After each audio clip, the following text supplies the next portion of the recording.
Bueno, muy buenos días. Espero que se me oiga bien. Perfectamente. Eh, Estupendo. Bueno, en primer lugar, agradecer enormemente la invitación. Es un placer. Me hubiese gustado, esto estaba previsto para el año pasado, me hubiese gustado estar allí y poder saludar amigos con muchos de los ponentes que hay. Y además, visitamos esta maravillosa tierra, pero bueno, no ha podido ser, pues lo hacemos virtual. Esperemos que vengan tiempos mejores y podamos hacer esas jornadas presenciales, que yo creo que son muy, muy importantes, esa vía. Agradecer ante todo a la organización la invitación, sobre todo a Mar y a Mónica, que han sido alguien que me ha sufrido un poco para poder coordinar todo esto. Y bueno, para mí es un auténtico placer. José Luis me ha lanzado un guante, una presión tremenda en su presentación, pero bueno, al final todos somos profesionales, son ya muchos años en este trabajo y al final es la opinión de cada uno. De hecho, mi ponencia es una ponencia un poco extraña, ¿no? Una ponencia, voy a dar la visión del coordinador de seguridad de alguien que no es coordinador de seguridad, como soy yo, ¿no? Pero lo sufro diariamente a los coordinadores y yo creo que era bueno hacer una presentación desde el otro lado, ¿no? Desde el punto de vista de las empresas constructoras que sufrimos en el día a día o que interactuamos con los coordinadores de seguridad. Algunos son auténticos profesionales, otros pues no tanto, o quizás no tienen claras sus atribuciones o se ceden por exceso de celo o por defecto. Es decir, al final es verdad que hay muchas experiencias y yo creo que era interesante pues poner una serie de ejemplos que para mí pues, pueden ser positivos de cara a que los coordinadores de seguridad pues, tengan un feedback, ¿no? Tengan un punto de vista diferente al de sus compañeros, ¿no? Yo creo que siempre es bueno también ver la otra parte y creo que es una ponencia siempre, por supuesto, desde el punto de vista constructivo y con la mayor educación del mundo, pero sí es verdad que son ya muchos años y nos han pasado muchas cosas y otras porque no las pongo, porque, porque no puedo ponerlas. Pero bueno, intentaré, yo creo que puede ser bastante constructivo y también pues que veáis un poco desde el punto de vista empático lo que desde la empresa constructora, desde la empresa contratista generalmente, lo que nos solemos encontrar y yo creo que será positivo. Voy a ver si consigo compartir la presentación. Vale, se ve la presentación, ¿verdad? Estupendo.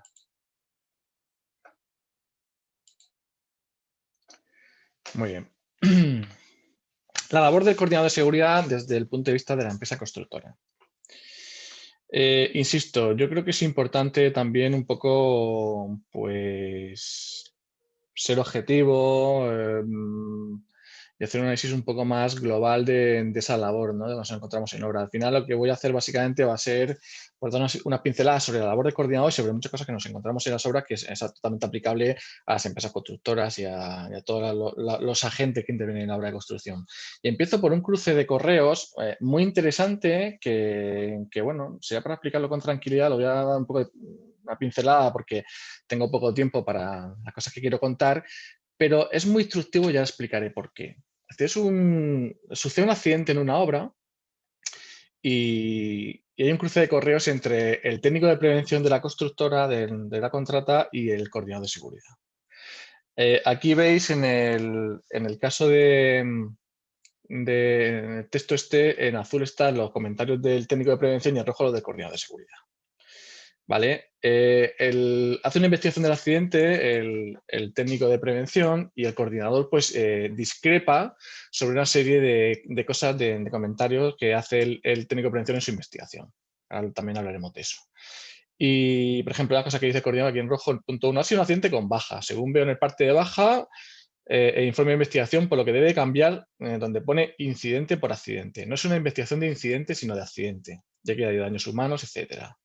Al técnico le contesta, a los que estamos en OSAS, a la ISO 45001, ya sabéis que el concepto de accidente de trabajo a nivel internacional no se considera incidente, ¿no? Cualquier incidente, los accidentes están dentro de los incidentes. Entonces, cualquier sistema de gestión basado en OSAS o en ISO 45001, pues se pone incidente. Una chorrada, pero bueno. El centro de trabajo pone el título exacto de la obra, especificando si ha sido dentro de ella, evidentemente. Las personas entrevistadas, hay que poner el cargo, el nombre del operador accidentado, ya que se supone que también se ha hablado con él. En la descripción del accidente incluye el centro hospitalario, si se llevó al 112, si se llamó, si no se llamó, la zona de trabajo donde estaba, etcétera.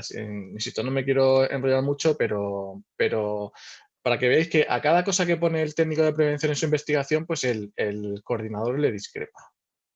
Si el tipo de lesión ha sido leve, media, grave, si el pie derecho, si conlleva la revisión de la evaluación de riesgos. El técnico de prevención le contesta, por ejemplo, lo de OSAS y tal, y entonces le vuelve a contestar el coordinador, me parece muy bien que sea vuestra plantilla, pero el informe de detección no me parece correcto. Entonces, la primera pregunta es, bueno, fijaos todo lo que le contesta, como voy a dejar la presentación para la organización, pues luego lo podéis leer con tranquilidad, pero fijaros en la que se enzarzan y termina el coordinador diciendo esto. Vuelve a mandarme la investigación de accidente modificada tal y como te he pedido como coordinador de seguridad, si no me veré obligado a paralizar los trabajos en la obra, notificando en el libro de incidencias de la obra con investigación de accidente deficiente y enviando copia del especial de trabajo. Por cierto, la investigación de accidente es muy escueta, aparte de fotografía ni hablamos, y falta hasta fotografías del lugar del accidente y de la arqueta. ¿Te parece normal rebatir de esta forma al coordinador? ¿Tanto cuesta hacer las cosas bien, completas, y no decir que una cosa sí las hago y las otras no? Entonces, claro, ¿cuál es el trasfondo de todo esto? La primera pregunta, ¿coordinador de seguridad tiene que entrar en la investigación de un accidente? La investigación de accidente la realiza el servicio de prevención de la empresa afectada.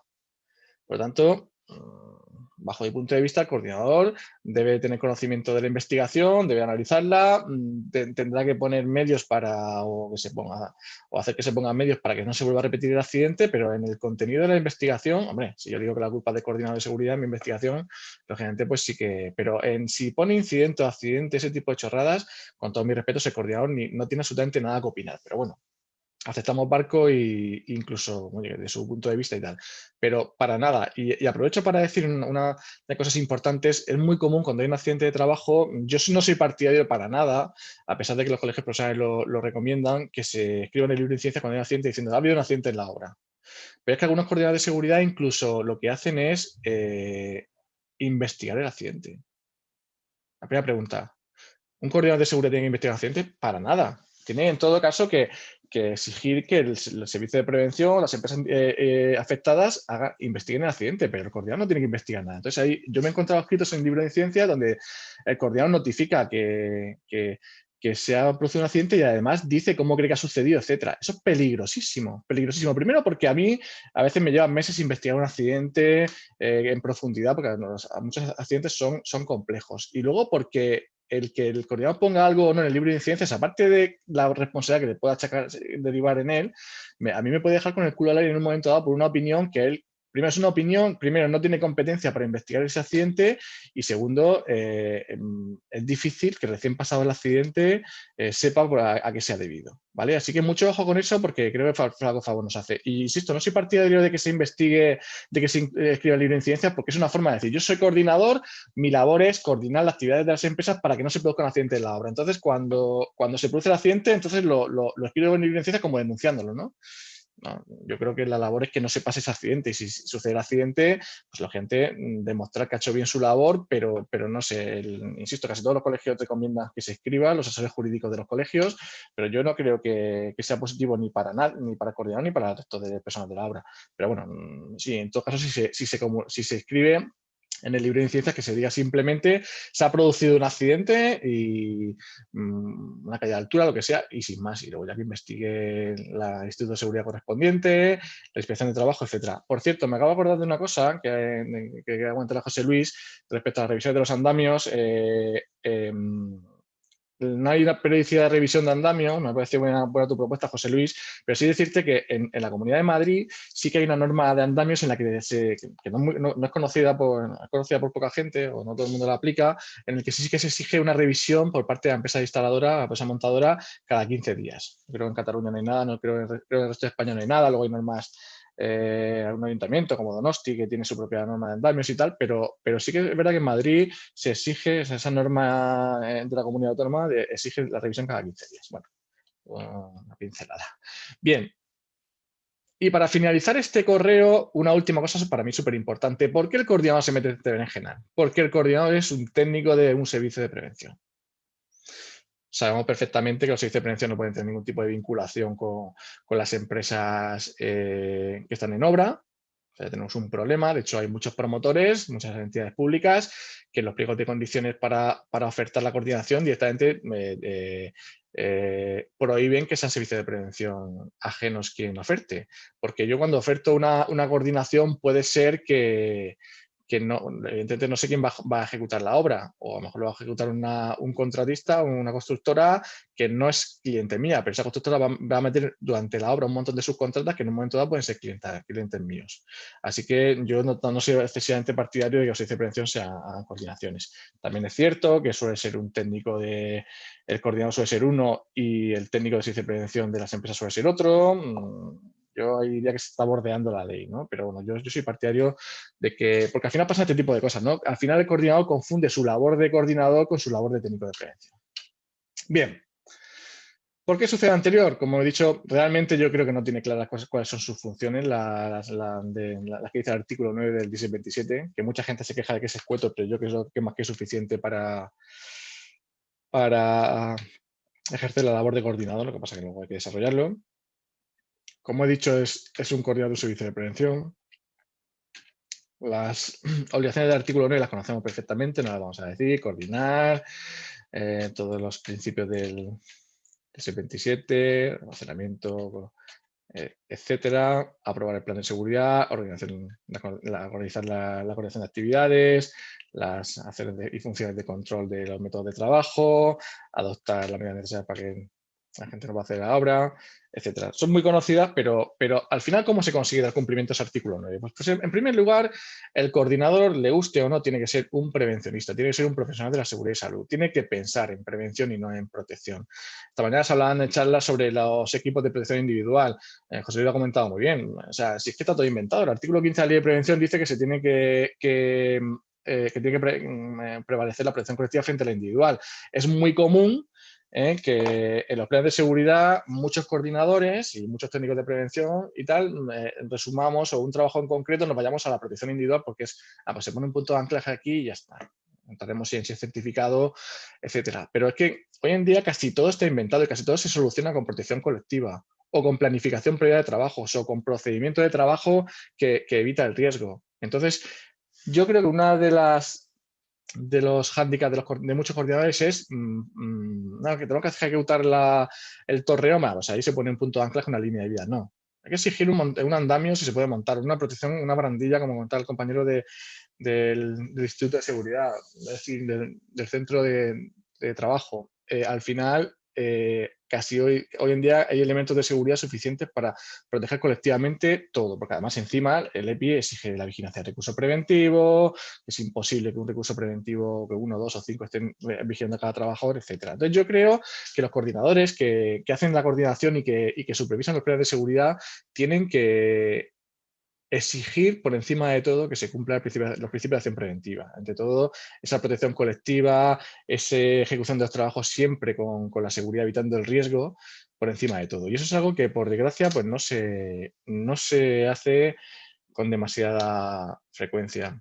Puede ser que sea un poco más costoso hacerlo, como yo digo, hacerlo de otra forma, pero independientemente de que no vamos a entrar en el valor de una vida humana, más las responsabilidades civiles, penales, recargo de prestaciones, etcétera, es que a medio plazo y a largo plazo, al final de la obra, es totalmente rentable esa planificación de trabajo, porque el montar un andamio en un torreón hace que se pueda ejecutar mucho más fácil la cubierta inclinada de teja, que facilitar también la ejecución y, por lo tanto, los plazos, el tiempo de ejecución, etcétera. Bien, ese coordinador tiene que tener formación específica, por supuesto, en prevención. Ya sabéis que existe un curso de Centros de Coordinador de Seguridad. Ser técnico superior en prevención, pues para mí, para un coordinador no tiene mucho sentido, ¿no? Mucho mejor que tenga un curso específico de seguridad en construcción, aunque ya sabemos que no es obligatorio.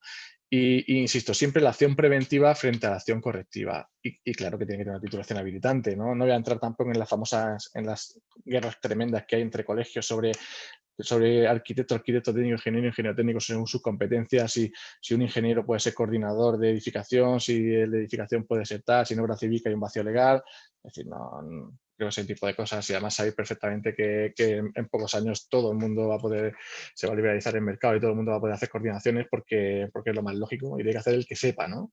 El que sepa. En Francia, por ejemplo, la coordinador de seguridad hay una titulación específica para ser coordinador y para según qué tipo de obras o tienes una titulación, bueno, hay varias titulaciones, varias categorías de formación para coordinador. Y luego algunas obras solamente, aparte de la formación, te tienes una experiencia mínima para ser coordinador. Es decir, no se puede hacer una obra de 25 millones de euros por un chaval recién terminado, con todos mis respetos, ¿no? Porque se lo comen y porque no tienen conocimiento suficiente ni un bagaje suficiente.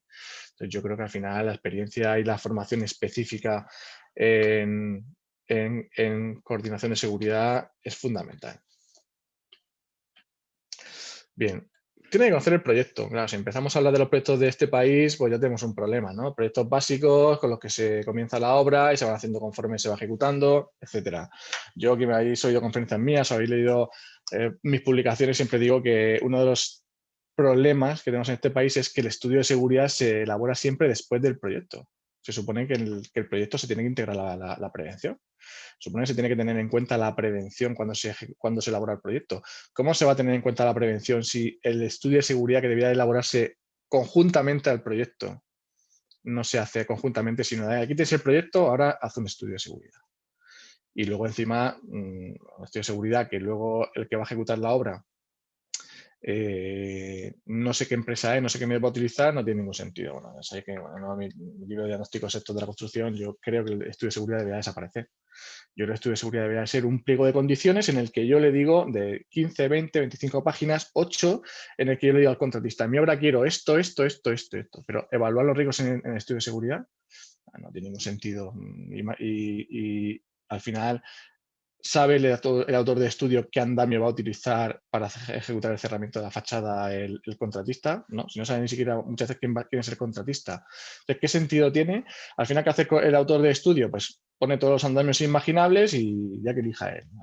No tiene sentido de estudio, yo creo, pero desde luego si se elabora, se debe elaborar conjuntamente con el proyecto. ¿Conocéis algún caso de un autor del estudio de seguridad que le haya dicho a un proyectista, oye, el peto de cubierta que lo has hecho de 50 centímetros, por estética, que me hace mucha gracia la estética, luego se colocan, se hace un peto bajo para luego colocar una aparato de aire acondicionado y placas solares, una estética preciosa y tal. En vez de colocarlo a 50 centímetros, ¿por qué no se eleva a 1,20, 1,30 para cuando esté terminada la cubierta se queda a 1 metro y haya una protección para todo el tema de mantenimiento, trabajos posteriores? Pues bueno, en ese caso es tan sencillo que a veces se ha hecho, en muy pocos casos, pero debería ser normal que al proyectista, el autor del estudio, cuando no es el proyectista, le dijese, oye, ¿por qué no se modifica esto en pro de la seguridad? Porque luego durante la ejecución va a haber un montón de problemas y durante los trabajos posteriores. Eso es ciencia ficción. Yo no, ya sabéis que quien me conoce, que tengo una pequeña cruzada con los proyectistas porque parece que la seguridad ni les va ni les viene. Bueno, estoy hablando de todo menos de lo que me tocaba y cuando llegue, y tengo muchas cosas que contar. Bien. Insisto, el proyecto debería de ser un proyecto específico, muy complicado. ¿Por qué no? Bueno, el año pasado escribimos un artículo, dos compañeros y yo, sobre la posible revisión del estudio de seguridad, porque parece que el plan es un documento vivo que se tiene que revisar periódicamente, pero el estudio de seguridad, ¿no? No sé si conoces algún caso que se haya modificado el estudio de seguridad. Pues el estudio de seguridad es un documento que no en los mismos casos que el plan de seguridad, no es el mismo objetivo, pero si hay una modificación de proyecto, del proyecto se tiene que modificar el estudio de seguridad. Si ya sabéis que en la ley, en la ISOS, en la ley de infracciones y sanciones del orden social, se sanciona por un estudio de seguridad deficiente. Entonces, si es deficiente, habrá que modificarlo, ¿no? Pues eso también es ciencia ficción. Entonces, ¿por qué no modificar el estudio?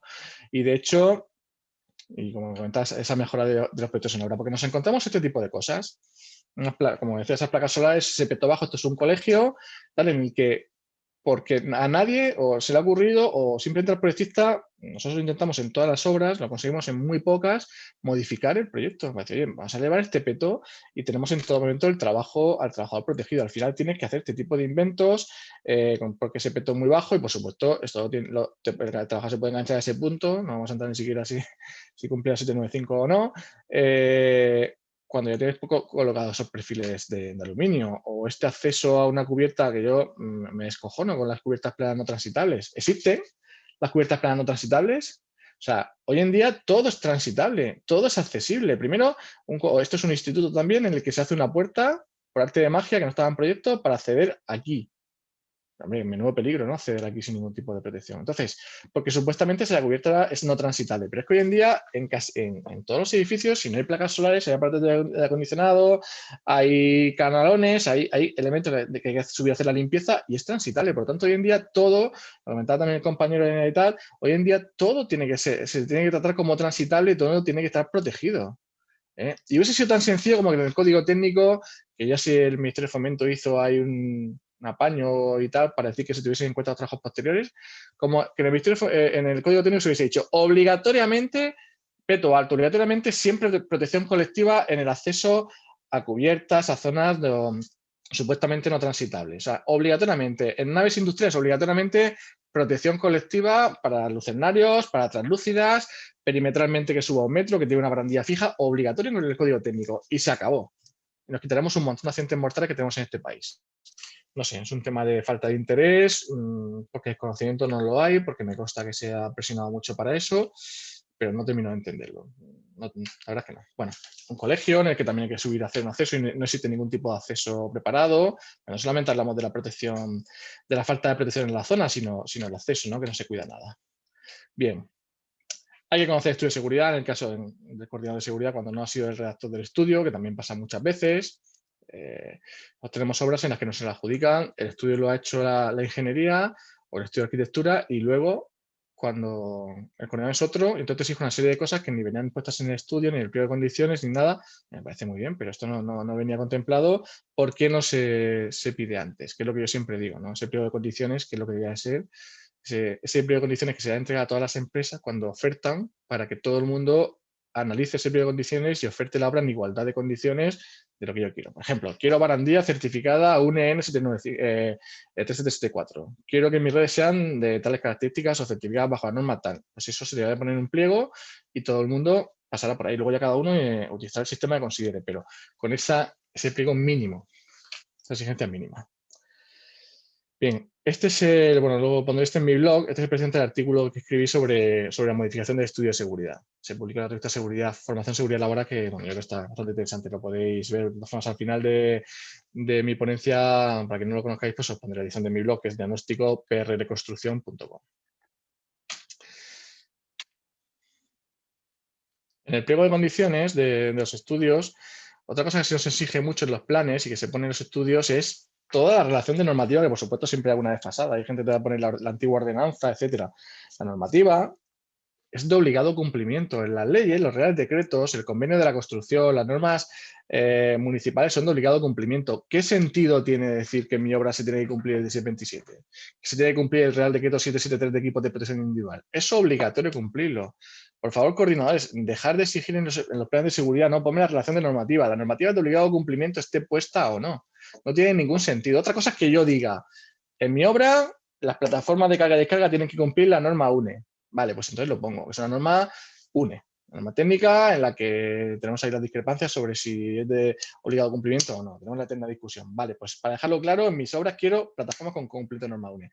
Pero las leyes, los reales decretos, el convenio, las normas municipales son de obligado cumplimiento. Por favor, no tiene ningún sentido exigir que se pongan por activa y por pasiva. Esto no me da tiempo a verlo, ni voy retrasadísimo, pero os lo dejaré también en la documentación complementaria. Son amigos míos del País Vasco, son para mí la élite, de PG Coordinadores, que los contratan la Diputación de Guipúzcoa y el Ayuntamiento de San Sebastián también para supervisar los estudios de seguridad de las obras que hacen ellos como promotores. Y bueno, es un descojone porque los estudios dan muchísima pena y bueno, los ponen a parir los estudios, no contemplan esto, no contemplan lo otro y tal. Os mandaré algún ejemplo a la organización y tal para que lo tengáis, porque bueno, tengo autorización para enseñarlos, pero es un tema también un poco de ciencia ficción, ¿no? Pocos promotores contratan una ingeniería para que supervise los estudios de seguridad de sus proyectos, ¿no? Y yo creo que es un tema muy interesante. Evidentemente, el coordinador debe de analizar y estudiar el plan de seguridad y tiene que proponer correcciones oportunas, por supuesto. Yo sé que es también la eterna discusión. Muchos coordinadores dicen que si aprieto mucho al autor, al plan de seguridad, al contratista, o le dice al promotor que por culpa del coordinador no puedo empezar la obra y no hacen más que ponerme trabas para la aprobación del plan, pero el coordinador tiene una gran responsabilidad respecto a la aprobación del plan. Y el aprobar un plan deficiente, que insisto, luego se puede hacer mil anexos, se puede ir actualizando y todo eso, pero hay que intentar que el plan inicialmente sea un buen plan, lo más específico posible. Aprobar un plan deficiente puede acarrear una responsabilidad penal al coordinador. Entonces, yo creo que es un tema muy serio y yo sé que es complicado, hay que tener también asertividad, pero es importante aprobar un plan de seguridad que realmente se corresponda con la obra y que contemple cosas realmente importantes, ¿vale? Como decía, evitar incorporar listados de corrección de listados estándar. Aquí, por ejemplo, esto no es una obra privada con correo, con respecto a la medición y el presupuesto, deben corresponder exactamente con las del proyecto. Cualquier cambio respecto al estudio tiene que tener la aprobación del coordinador y nunca puede aumentar el presupuesto. O sea, en este país valoramos y felicitamos a las empresas que reducen tiempos de ejecución de la obra, aunque luego a la hora de verdad le quitan 3 meses y luego son 10 meses más en la ejecución, a los que le quitan presupuesto respecto a la seguridad, pero si el presupuesto de estudio de seguridad es una porquería o no contempla muchas de las situaciones de riesgo que se van a generar y hace falta en el plan de seguridad una serie de medidas que se incrementan. Yo sé que la obra pública es complicadísimo modificar un presupuesto, pero no en la obra privada, pues habrá que contemplarlo, no es un capricho. Si no está contemplado una serie de protecciones que se tienen que hacer para hacer según qué tipo de trabajos, pues se tendrán que aprobar en el plan de seguridad con el coste que corresponde. Esto es muy interesante porque un coordinador que nos exigía primero que fuese un técnico de prevención, bueno, un técnico competente, me encanta la palabra, el que firme el plan de seguridad. Y luego que el plan de seguridad lleve pliego de condiciones, ¿vale? Entonces, hay una consulta muy interesante que hicimos a la Inspección de Trabajo de Murcia. A ver si me abre porque me da problema los vinculados, pero sí parece que me abre.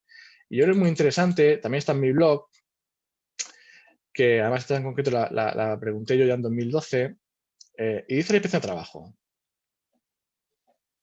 Porque no sé por allí, por vuestra zona, pero yo todavía me encuentro a coordinadores que me exigen un pliego de condiciones en el plan de seguridad. El plan de seguridad es un pliego de condiciones en sí mismo. El pliego de condiciones se utilizan, se incluyen en los proyectos, por lo tanto, en el proyecto de obra o en el proyecto de seguridad, que es el estudio de seguridad, pero no en el plan de seguridad. De hecho, el plan de seguridad debe ser un pliego de condiciones en sí mismo. Y dice el jefe de Inspección de Trabajo de Murcia, el artículo 7 del 1027 no hace referencia alguna al pliego de condiciones como contenido del plan de seguridad. La guía técnica define el plan de seguridad como un documento de documentos elaborados por el contratista, ajustados al tiempo, coherente, que permite desarrollar los trabajos en las debidas condiciones preventivas. Pone abajo, será desaconsejable que la estructura del plan de seguridad se adapte solo a la del proyecto del estudio de seguridad, siendo mucho más eficaz que su estructura se adapte al sistema de gestión preventiva de la empresa. Es decir, es en la empresa contratada del plan quien decide la estructura de su plan. El coordinador podrá entrar en no más contemplado esta fase de obra, estos trabajos, tal, pero no en el contenido si lleva memoria, presupuesto, pliego de condiciones, etcétera, sino lógicamente tiene que haber un presupuesto, tiene que haber una serie de medidas contempladas, pero yo, por ejemplo, y los que llevan muchos años en esto, somos muy partidarios de que los planes de seguridad sean procedimientos de trabajo. Es un tema que no, al final se ponen las famosas cuadros de evaluación de riesgo, tipo y tal, que para mí no tiene ningún sentido. Y eso no significa que no tenga porque el plan de seguridad es la evaluación de riesgo de la obra, ¿vale? Pero no tiene que ser un formato de evaluación que a mí, yo particularmente estoy absolutamente en contra. Y continúa diciendo el jefe de inspección, por esta razón es muy difícil que el contenido del plan de seguridad pueda coincidir en forma casi totalmente idéntica con el estudio, salvo en circunstancias especiales. Respecto al pliego de condiciones, la respuesta debe ser negativa. El diccionario RAE define el pliego de condiciones como un documento que consta las cláusulas de un contrato de subasta. Resulta claro, en base a la legislación aplicable, que el plan de seguridad no es un contrato. Analizar, estudiar, desarrollar y complementar el estudio de seguridad son obligaciones del plan de seguridad realizado por el contratista, no supone en modo alguno copiar el contenido del estudio de seguridad. Bueno, insisto, lo dejo ahí. Esto también os lo pasaré, lo podéis descargar de mi blog, pero lógicamente nada tiene que ver el plan de seguridad con el estudio, no tiene por qué tener la misma estructura, aunque la gran mayoría de empresas utilizamos una estructura similar, pero desde luego no tiene ningún sentido que tenga un pliego de condiciones. Bien.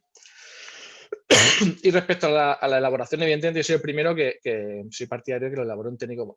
A ver, para mí el plan de seguridad, se va a aplicar también a la revista de Formación de Seguridad Laboral un artículo sobre el plan de seguridad. Yo creo que lo tiene que elaborar primero quien lo tiene que cumplir. Por lo tanto, el jefe de obra debe ser quien elabore o quien supervise la elaboración del plan de seguridad y lo tiene que elaborar él con supervisión, con ayuda del técnico de prevención, de su servicio de prevención, etcétera. Pero al final quien lo tiene que cumplir en la obra es el jefe de obra. Por tanto, yo creo que al final deberían de haber una serie de gente que tenga conocimientos en la ejecución, que conozca la obra y en prevención. Entonces, lo ideal sería ese jefe de obra conjuntamente con su técnico de prevención, con su servicio de prevención, etcétera. Aunque ya sabemos que la legislación dice que tiene que ser el contratista y bueno, sabemos quién lo hace en muchos casos, es el administrativo de turno o cualquiera. ¿Vale? Pero, y no se incumple nada, pero lo lógico es que el que lo haga sepa de obra. Bien, ejemplos sobre, esto lo dejo, más revisiones al plan de seguridad. Aquí son ejemplos que os lo podéis ver con tranquilidad, pues de revisiones del plan. ¿Por qué los pongo? Porque es verdad que a veces pues se centra en muchas pequeñeces, ¿no?, sobre la revisión del plan, pero otras cosas sí son importantes. Yo creo que también es importante saber en qué hay que detenerse y qué es importante que esté reflejado en el plan y otras cosas como cuestiones de estilo y tal, que es muy típico en las revisiones, pues un poco huir de esas, ¿no? No me da tiempo a entrar, pero bueno. Por supuesto, debe conocer los cambios en la ejecución. Es importante, hay que ir a la obra. Hay un montón de jurisprudencia sobre si el coordinador tiene que ir más o menos o tiene que estar en la obra permanentemente. Evidentemente no, pero tiene que ir, tiene que adelantarse, tiene que saber si va a haber modificaciones en la forma de ejecución, si se va a cambiar el andamio o la forma de ejecutar un tal, o si es una cimentación o lo que sea, ¿no? Y por supuesto exigir esas modificaciones al plan de seguridad. Ahora bien, ¿se modifica todo? ¿Hay que incluir todo en el plan de seguridad? No. Es otra cosa que también cuando yo tengo como perito en muchos juicios y al final cuando hay un accidente, ¿no? ¿Dónde está esto en el plan de seguridad? Pues hay medidas que son tan generales y tan básicas que no tienen que estar. O sea, una cosa que están haciendo mucho la inspección es, no, quiero un procedimiento de trabajo de cómo se hacía aquello. No hablo de construcción, hablo a nivel general.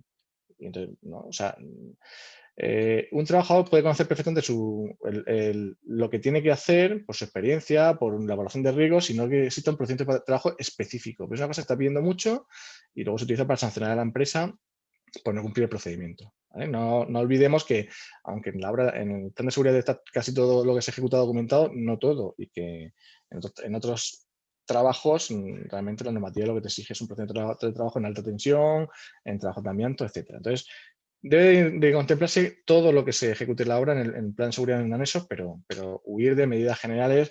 Yo siempre pongo el mismo ejemplo. No se pasan cargas por encima de los trabajadores. Para mí eso no tendría que estar en un plan de seguridad.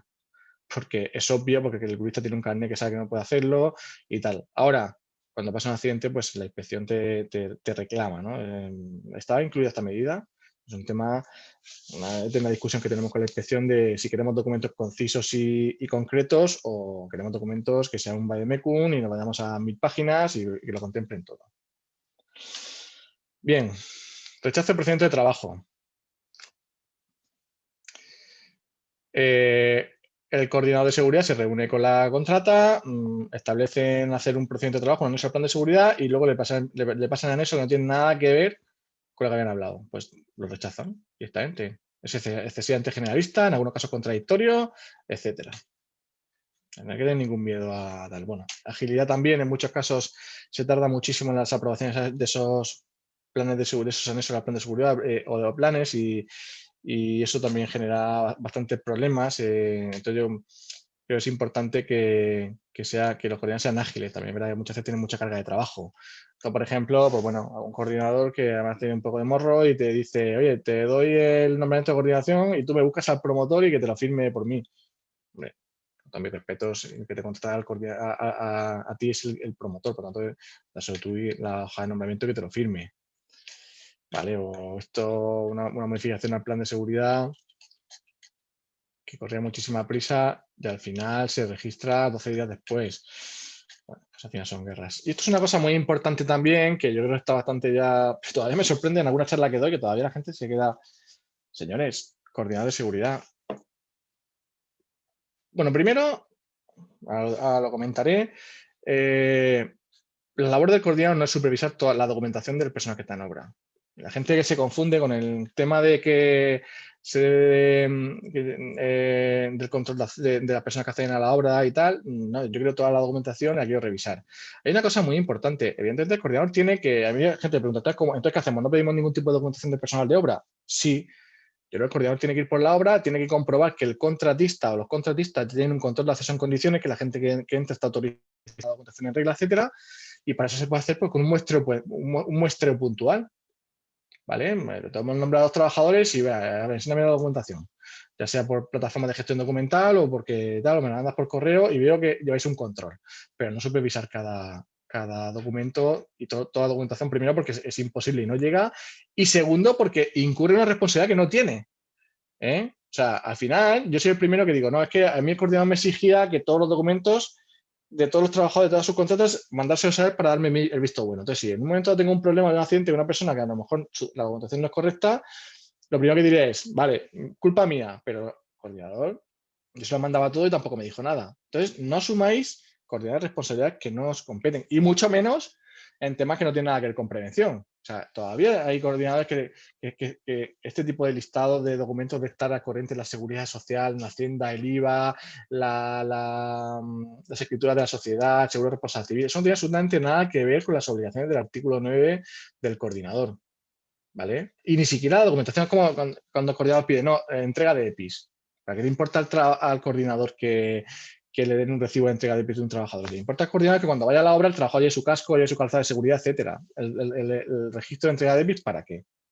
¿Vale? Seguros sociales, etcétera. Todavía esto pues se pide cada vez menos. Pues, hemos hecho una batalla de evangelización, como decía un amigo mío, durante años, diciendo, señores, no pidáis, porque además hay una cosa clarísima. Al promotor, al coordinador lo contrata promotor, y el promotor no tiene responsabilidad a nivel laboral respecto al contratista y subcontratista. Es decir, si una subcontrata mía no paga la seguridad social o no paga Hacienda, la responsabilidad termina en mí, en el contratista, porque el promotor es una actividad diferente, ¿vale? Entonces, no tiene ningún sentido, es otra cosa que hacen muchos promotores, pedir un montón de documentación cuando a nivel laboral la responsabilidad es mía, ¿vale? Hasta el contratista, de mis subcontratas hasta el contratista, no del promotor, y mucho menos que el coordinador pida eso, faltaría más, ¿vale? Pues todavía nos encontramos este tipo de listados de un montón de documentación. Esta no es la labor del coordinador, ¿eh? Y el tiempo que dedica a la obra, si se dedica a esto, pues no se dedica a planificar o a hacer que se planifique esos trabajos previamente, etcétera.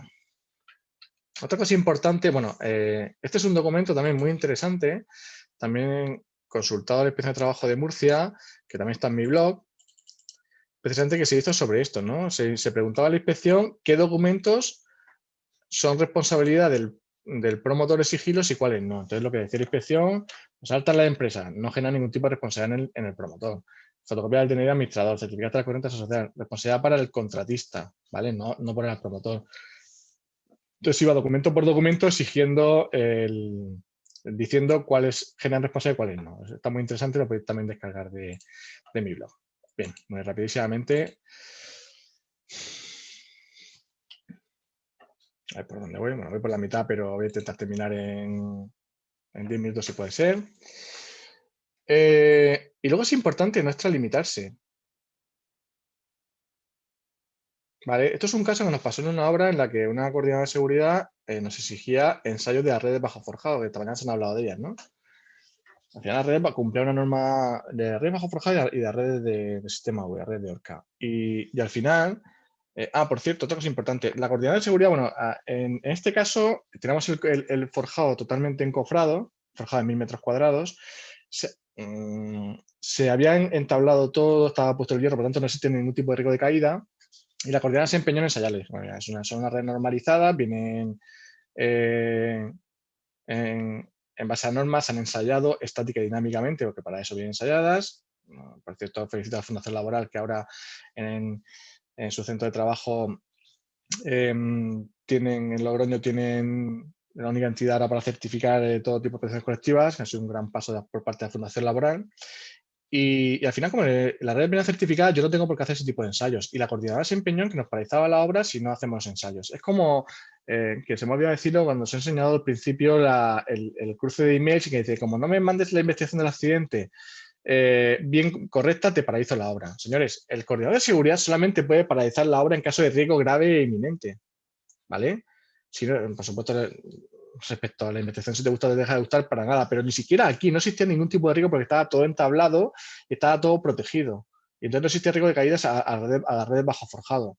Y al final se puso el tema muy tenso, incluso dijimos, mira, si no paras la obra, aparte que no puedes porque no es tu función como coordinadora, mañana tienes una demanda en el juzgado por lucro cesante. Es muy triste tener que llegar a eso, pero es que el tema se puso muy, muy divertido. Dejémoslo ahí.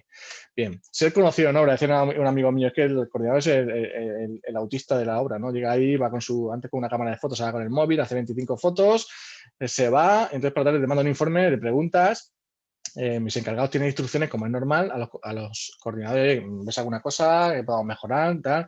No, está todo bien, o tal. Y luego se va y te manda un informe de 10 páginas, poniéndote a parir, es que he visto esto y lo otro, que me parece muy bien, oye, es tu labor como coordinador, ahora entraremos si un coordinador tiene que hacer checklist o no, pero estás en la obra, hay una deficiencia, dísela inmediatamente porque el encargado te la va a solucionar al momento. Y luego haces tu informe, te curas en salud y justificas tu trabajo y todo lo que tú quieras, pero ningún tipo de riesgo, lo lógico es que en cuanto se detecte algo se diga al encargado que para eso está y que además hay una gran predisposición. Pues nos pasa mucho, ¿no? Luego llegan y no, ¿qué te ha dicho coordinado? No, nada, está todo bien. Pues luego veo unos informes que digo, bueno, esto es tremendo, ¿no? Te decía lo del autista porque, bueno, el autista es el coordinador y también el técnico de prevención, que a veces hay un poco el desamparado de la obra. Bueno, luego te encuentras cosas como estas, evidentemente hay que dar ejemplo, ¿no? Por parte de la dirección facultativa, del coordinador, pero claro, esta foto, por un lado, es escandalosa, que duda cabe. Y ese es el coordinador con la propiedad que subió a ver, hacer una medición o a ver no sé qué. Pero claro, ¿cuál es el problema de esto real? Falta de coordinación. Se ha terminado la estructura, no empieza la albañilería, no se han dejado las protecciones colectivas colocadas, entonces se ha asumido un riesgo para desmontar las protecciones colectivas y ahora el que entre a hacer la albañilería asume todo el riesgo. Entonces, este tipo de cosas, para esto está el coordinador, para evitar esto, para que no se produzca un desfase entre la retirada y la puesta. Y si se va a la empresa de estructura y no se va a hacer la bañilería, pues hay que exigir que la propia empresa de estructura o una empresa especializada venga y deje las protecciones instaladas, pero no puede pasar esto, no solamente por el riesgo de estos dos que están aquí arriba, que se han subido puntualmente a hacer ahí lo que sea, sino porque luego, cuando alguien suba a montar todas las protecciones, es un tema bastante complicado. Bien, las instrucciones tienen que ser muy claras, entendibles. Eso es otra cosa, ¿no? Muchas veces el encargado de obra, el recurso preventivo generalmente, es el que tiene que recibir las instrucciones, que es la que tiene que aplicar en obra. Pero muchas veces son el coordinador o trata con el jefe de obra directamente y no habla con el encargado, o al contrario, ¿vale? Entonces muchas veces a lo mejor hay instrucciones que el encargado de obra no está capacitado para y hay que hablar directamente con el jefe de obra, ¿vale? Entonces que también tengamos claro quién es nuestro interlocutor y qué cosas se pueden hablar con una persona o con otra, pero hay que humanizar un poco más la obra y hablar con la gente de la obra, que al final son quienes tienen que implantar las medidas. Está muy bien irte a la caseta y hablar con el jefe de obra, que he encontrado esto, y el jefe de obra se acuerda 3 días después, porque tiene 25 reuniones, de contarle al encargado las deficiencias. Entonces hay que hablar más con la gente de la obra. Bien, no me da tiempo a enseñar ejemplos, pero ahí están todos. Bueno, esto, por ejemplo, está muy bien y tal. Por la presente se requiere a la empresa contratista que informe a todas las empresas que empleen plataformas y a sus trabajadores que no se autoriza que abandonen las mismas independientemente de que estén atados a estas. ¿Vale? Eso es otra cosa. La gente dice, ¿el coordinador puede expulsar a gente de la obra? Con el tema de que su función, el que son personas autorizadas, yo entiendo que puede autorizar o no autorizar. Entonces, yo evitaría echar a gente a la obra y decir se expulsa de la obra. Eso es una cosa que tengo que hacer las empresas. Pero el coordinador sí que puede decir no está autorizado para trabajar. O aquí, por ejemplo, ¿no? Se necesita la presencia de recurso preventivo.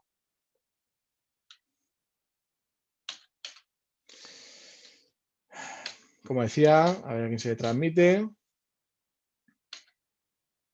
Esto es una cosa que me gusta bastante porque según en qué momentos, pues por el inicio del escrito, 1427. A veces, ahora sé que, por ejemplo, de Cataluña se ha hecho una apuesta por el tema del libro de ciencias electrónicas por parte del Consejo del Colegio de Arquitectura Técnica y otros colegios y tal. Y es un tema que ahora mismo la legislación pone muchas trabas al libro de ciencias electrónicas porque el siglo XXI no está preparado para eso, pero se tendrán que imponer porque la nueva tecnología, por supuesto, se tiene que imponer. Al final muchas veces puedo estar haciendo un escrito libre en ciencias y a lo mejor en ese momento sucediendo accidente, ¿no? Entonces es bueno quizás muchas veces documentar la hora a la que se pone el escrito.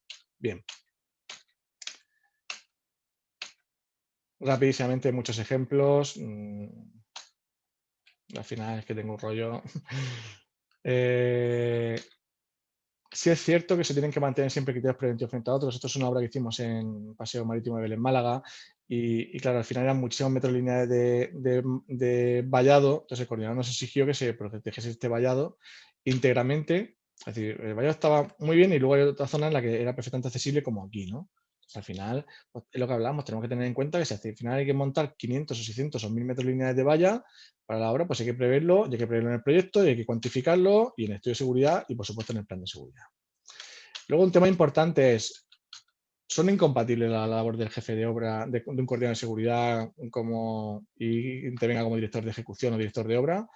Pues no, pero con el servicio de prevención, como he dicho, para mí sí, pero es verdad que los que nos dedicamos exclusivamente a la prevención vamos a la obra y ya nos cuesta mucho trabajo, que no se nos escape ningún detalle, imaginemos que eres director de ejecución y además coordinador, etcétera. Entonces yo creo que según qué tipo de obras, el coordinador de seguridad debe ser independiente y no ejercer otra labor en la obra a esa en concreto. Bien. Yo no sé la organización, si cuando me digáis que me quedan algunas diapositivas, pero que no sé cómo estamos de tiempo, me decís un poco. Ujú. Si quieres hacer algún matiz o alguna aportación más, puedes, porque ahora tocaría pausa, pero por esto nos podemos Vale, alargar nada, unos minutos más. vale, También tenemos preguntas, Ramón, en el chat, vale, ¿vale? genial. Entonces, Genial, voy a intentar terminar y tal, lo que pasa es que hay varias cosas que son importantes. Esta es una de ellas. ¿No? Termino en 3-4 minutos. Casi todas las empresas tienen su sistema de gestión, un listado, un checklist que pasan en obra. Y yo me pregunto, ¿el coordinador de seguridad tiene que hacer un checklist?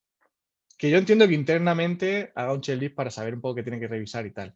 Pero luego estos checklists llegan a la propiedad, al promotor, que muchas veces se le exige, al contratista. Joder, pues me está haciendo un poco de vigilante de seguridad, ¿no? Me está haciendo de técnico de prevención el coordinador, ¿no? Entonces, ojo con eso porque yo entiendo que la labor de coordinador no es hacer este tipo de checklist y mucho menos presentárselos a todo el mundo, ¿no? Esa es la labor del contratista, de cada empresa, de cada subcontrata, de su servicio de prevención, de las personas que tengan vigilancia. Entonces, yo no soy excesivamente partidario de esos checklists.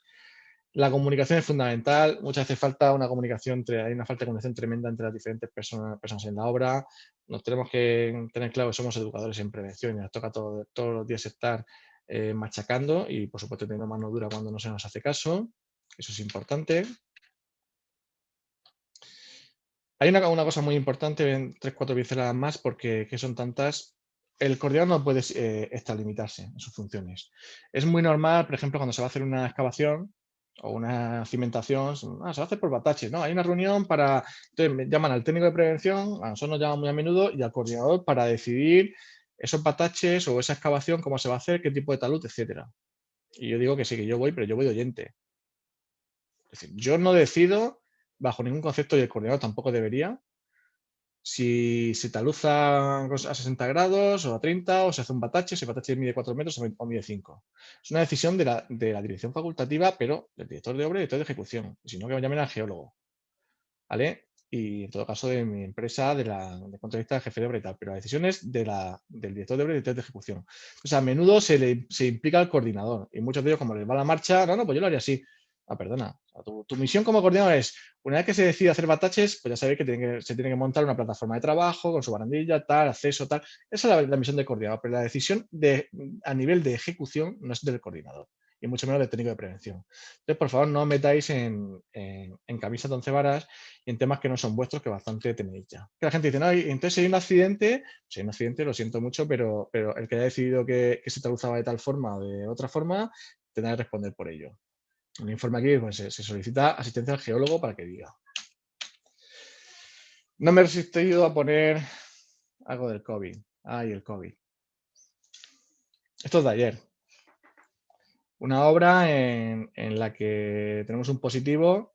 Ya sabéis que ha habido en lo que habéis seguido un poco todo esto, hemos tenido infinidad de jornadas, de artículos, de peleas sobre el COVID, si era un tema laboral o no. Y en coordinador de seguridad tenemos un positivo de un jefe de obra en una obra y nos dice el coordinador que tenemos que notificar cuándo se ha identificado a la persona con COVID, desde cuándo están teniendo síntomas, que determinados los contactos estrechos. Todo esto es un tema que yo como servicio de prevención lo tengo que hacer.